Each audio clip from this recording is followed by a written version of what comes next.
Good morning, guys. Welcome back to Bald Father Bets. So, going to do a recap of where we were at on our Wednesday video for our Thursday and Friday night plays. Remind everyone on the bets that we locked in for today already on the Wednesday night video, and then come at you again with the morning and afternoon plays that we're going to add. So, starting out with Thursday night, where we had the Dolphins in that game, obviously got blown out there. Also came back at halftime with a 1-unit play on the Dolphins halftime line, lost that one as well, so went 0-3.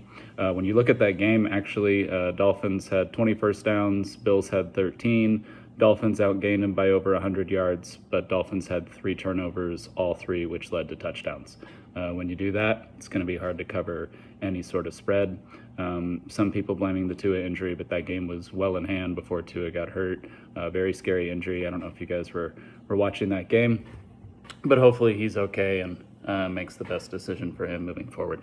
Then we went into Friday, where we started out with a 1 unit on Kansas State minus the 7, and then before kickoff made a post, took that one up to 2 units, and then also added UNLV plus the 10. Both of those hit. UNLV actually winning outright and Kansas State blowing out Arizona, so went 3-0 in units in that one, and that brought our total on the year to 40-28, which is 15-15 in the NFL, and then 25-13 in college. So, reminder of the plays that we already have locked in for today. Some of these you can still get the line, or you can actually even get the line at a better price. And then others I would suggest not taking unless you can get the same line. So starting out, we have Wisconsin plus the 16.5.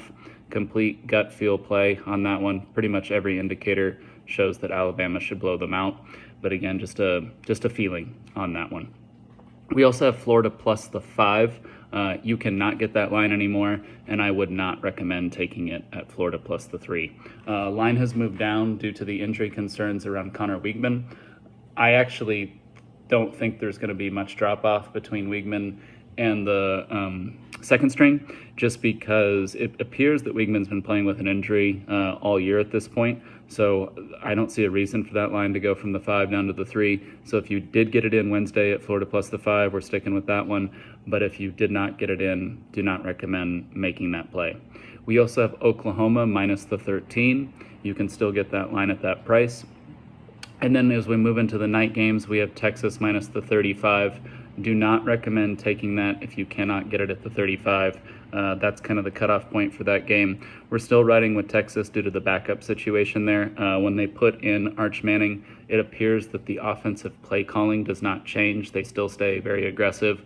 I kind of imagined that was one of the agreements between Sarkisian and Manning in the offseason to ensure that he did not transfer, obviously along with the massive NIL deals that he got. But they are running the offense fully when Arch comes in, and so I think that they'll continue to dominate teams which are far below them talent-wise. And then in the final night game, the ABC game, we have Georgia minus the 23.5, and that line has come down. You can actually get it at Georgia minus 22 now at some books. So if you did not play that, good time to play that now. Everyone's on Georgia. The book needs Kentucky. I don't care. I think Kentucky is in shambles. Like I said, I think everyone knows in Kentucky, the players know that Mark Stoops was out the door. He thought he had the Texas A&M job, so it went public, and then he didn't get the Texas A&M job and then had to come back. I think this is the last year for Mark Stoops in Kentucky mutually. I think they're going to agree to part ways mutually, and they are playing Georgia in Athens in a night game, and I think Georgia will blow them out, and this one will be over pretty quick. So then we're going to look at our morning and afternoon plays that we're going to add. Not going to do the night games tonight, as we're still going to monitor. Should be able to make another video later in the day. If I can't make a video, then I will make a post, but not going to any games this weekend like I was last weekend, so should be able to come at you guys with another video. And then in the afternoon, if there is any additional plays we make, I will make a post. So let's start out with the morning, start out with the game day game. We have LSU and South Carolina. We are going to take South Carolina plus the 6. A bit of a strength-on-strength matchup here, where LSU's best position unit is their offensive line, and they're significantly better at pass blocking than they are run blocking. And South Carolina's best position unit right now is their pass rush. Bit of a wet field situation, which is a little bit scary for South Carolina. I think you guys maybe remember the Super Bowl 2 years ago between the Eagles and the Chiefs, where the Eagles had a historically great pass rush and ended the game with 0 sacks. A lot of that had to do with the field and how slippery it was. One of the worst surfaces I think that a Super Bowl has been played on in modern history. Arizona did not do a good job with that field before the game, and it really hampered the Eagles' pass rush, helped the Chiefs get that victory. So today, given the field conditions, the rain situation, a little bit of a worry there for South Carolina. But at the end of the day, I just don't trust this LSU team. South Carolina is a very difficult place to play. They haven't had game day there in a long time. That energy should be electric. That place should be live. They were lining up to get in the stadium as of 4:30 this morning. You can see videos of it. Students out partying all night and then ending their night this morning with the game against LSU. So taking South Carolina plus the 6 there. Then also looking at Memphis and Florida State, where we can get Memphis at +7. 1 unit on South Carolina plus the 6. Then we're also looking at Memphis and Florida State. We're going to take Memphis plus the 7. We're also going to do that one for 1 unit. I continue to fade Florida State. I think Memphis has the better quarterback. This is going to be one of their most important games that they play this season if they are going to be the group of 5 team in the playoff, which a lot of people think they will. Boise State lost their big matchup against Oregon. However, they did it in very close fashion. And Northern Illinois has the big win over Notre Dame. However, I think Maction will take care of Northern Illinois, as they will not go undefeated this season.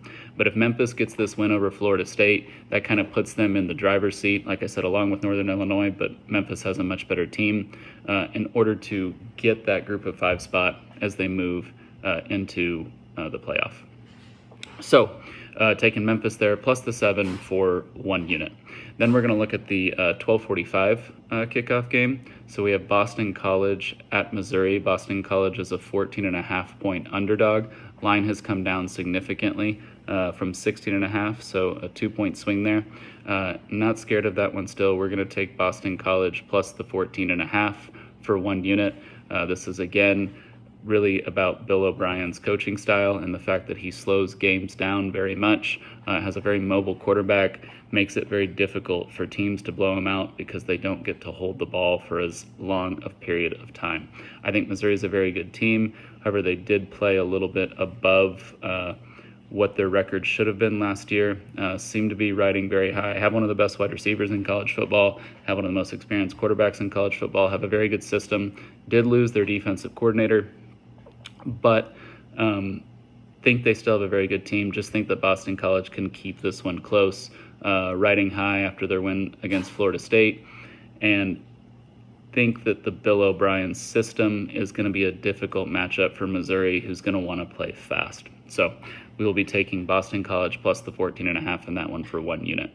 Then moving on to the afternoon. So an additional play that we're going to make here is going to be Oregon minus 16.5 again for 1 unit.